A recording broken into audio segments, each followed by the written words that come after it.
Are you trying to figure out how to afford a house?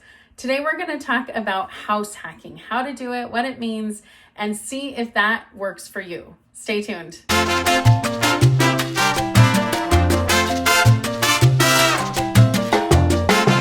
everyone, Brittany Hannon with Brittany Hannon Real Estate, and today is the third video in our series about first-time home buying. Today is a different type of topic, talking about how to afford getting into a house. And this might be a little bit unusual for some of you, but this may also be a stair step into starting an investment portfolio. If you've ever thought about that, then this video is for you. Like and subscribe so you get more videos just like this as soon as they come out, and let's jump right in. If you're wondering what is house hacking, that's a good question. House hacking is when you basically live in one part of your house and rent out the rest. So whether you have a single family home and you're living in one room and renting out the other rooms, or if you have a duplex, triplex, or quadplex and you're living in one unit and renting out the others. It's a great way for you to bring in some rental income and put it against your mortgage. So you're only paying a small portion of your mortgage, but you're getting the benefit of home ownership and being able to get all of that appreciation. So the first step is to get pre-approved. Now, the nice thing about house hacking is that you can get a loan for 3 or 3.5% down instead of the 25% down that an investor has to pay. And the reason for that is because you're going to be living in it. It's going to be owner occupied. When it's an owner occ, that means that you receive the benefits of being able to occupy it and to receive that rental income. So you're starting as an investor, but also being able to have a place to live. When you're trying to decide what you do want, you're wanting to decide between a single family, a duplex, triplex, or four-plex. Anything over a four-plex is going to get you into that investment territory, and you won't be able to take advantage of the low interest rates. So stay with a single family up to 4 units, and that's going to be your sweet spot.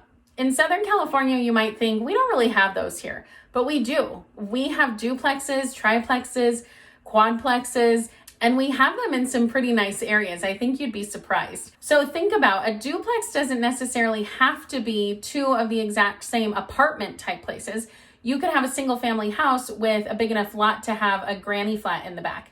And you could rent that granny flat out for $1,200, $1,300, $1,400, $1,500, $1,600, depending on where you live. Maybe more than that in some parts. So let's run some numbers. If you took out a $600,000 loan at 2.5% over 30 years, your payment would be just under $2,400. And in that case, if you had a granny flat in the back where you could rent it out for, let's say, $1,400, your mortgage is effectively $1,000. You cannot tell me any place where you can live in a single family house for $1,000. That is a great price. So that is the benefit of house hacking. You're able to get in potentially a great neighborhood. You're able to afford more house because you know that you're going to have income that offsets that. Now, on that note, the next step is to make sure your numbers work. You need to make sure that you can afford this even if you don't have somebody living there. So it's okay if it's a little bit of a stretch, I would say, because you know in general somebody's going to be staying there and they're going to be able to offset that.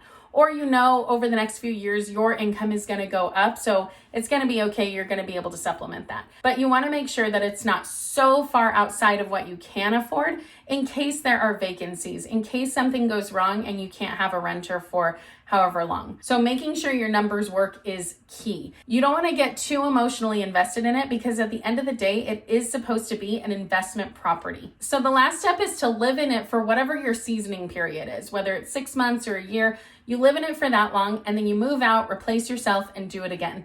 Now you have a cash flowing unit because now at this point, you have somebody living in the granny flat for $1,000. You're going to be able to move somebody else into the main house for maybe $3,000. Now you have $4,400 a month and your mortgage is still only $2,400 a month.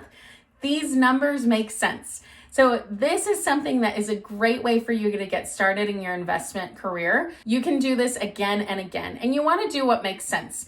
If you are a single person, then it might make sense for you to move into the granny flat and rent out that big house, and your mortgage is completely covered by renting out that big house. Or if you are a family with kids, you probably aren't going to want to do that. You're not going to want to rent out some of your extra bedrooms. But if you have another place on your property that somebody could live and pay you rent, that might work great for you. So you need to figure out what works best for you and then take action. This is a great time to buy because of the low interest rates.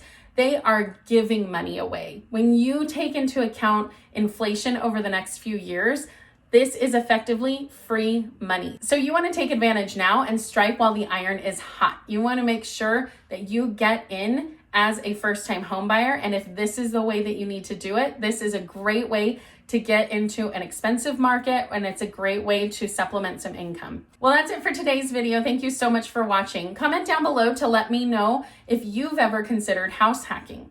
Don't forget to like and subscribe, and we'll see you in the next video.